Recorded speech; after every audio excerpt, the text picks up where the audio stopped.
Daniel 3. So it is so true that the Word of God is a living word.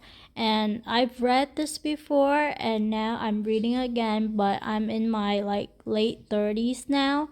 And what I see, what I read, and the perspective that I have change. And when I read that with that changed perspective, like things that didn't stood out to me before now stands out to me.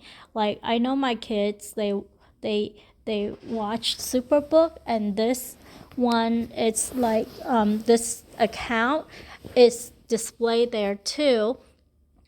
And like it's when I read it now, I don't focus on the story of Shadrach, Meshach, and Abednego being saved. I already know that.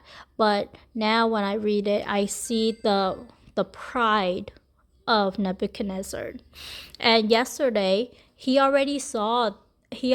when Daniel told him that it was God who gave him the revelation and the understanding the secret and the dream, he praised God. He said that God, like Daniel's God, is the revealer of secrets.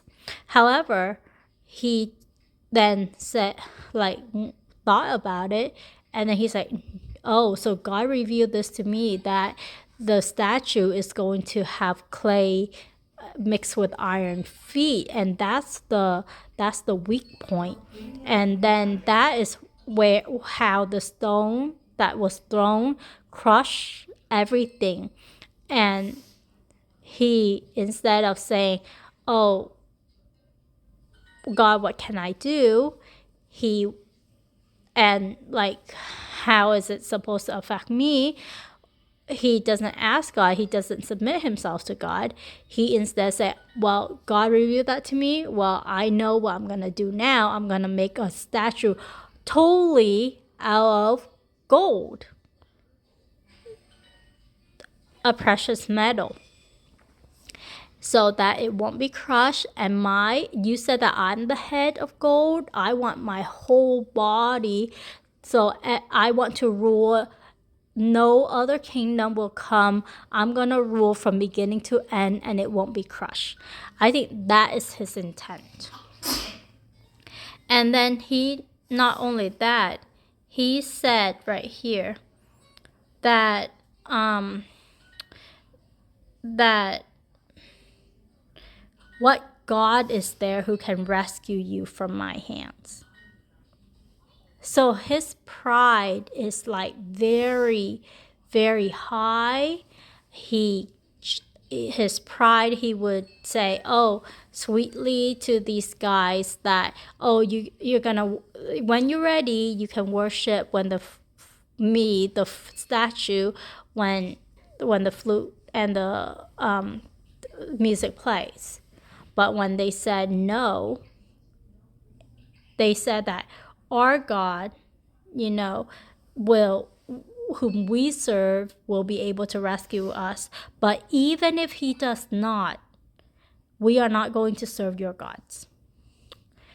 And then his face was changed.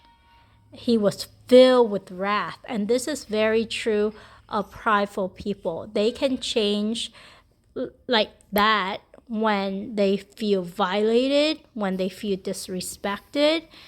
Then they turn the anger up. And it said that the flame of the fire killed the men who tried to throw these men into the fire. But they fell into the fire regardless, but they were bound. But then he was astounded, and he saw 4 people walking around unharmed, and God protected these men. And then he responded to say, blessed be the God of Shadrach, Meshach, and Abednego, who sent his angel and rescued his servants who put their trust in him, violating the king's command. Sometimes we have to violate commands or laws that doesn't make sense, that doesn't align with the heart of God. And we need to worship God first God's law is above man's law. And when we lose our life, and he even sees this, he says that they surrender their bodies rather than serve or worship any god except their own God. So he understood. They sacrificed, they surrendered, they chose death so that they can be faithful to God. And this is why God said that the people that he led to become captives to the Chaldeans, those are the good fruit. Look at Daniel. Look at Shadrach, Meshach, and Abednego. They have such faith in God that even though they are captives, they are influencing the leader, the one that God used to as a tool of punishment. They are influencing this king. And eventually, I think God worked through his life, and with their influences, he saw who he's supposed to worship in the end after he went crazy and became an animal. But not only this king, I think they influenced more people than that. I think of Daniel yesterday. He saved the wise men. Maybe some of those wise men say, oh, we didn't know, but the God of Daniel knows and reveal it to him. So maybe we should find out who he is. I think their lives, the captives' lives, the good fruits that God let become captive, in turn became salt and light to people that he wants to save, so that they can be save and become part of his family too. And that's why God called us to be salt and light, and not lose our saltiness, and not hide our light. And just because of this. And so those are pretty much the things that stood out to me as I was reading this. And it was more from the perspective of who Nebuchadnezzar is, his pride, and how he responded. I think it's kind of related to like my recent events with seeing the pride in my dad. But that's what stood out to me this time.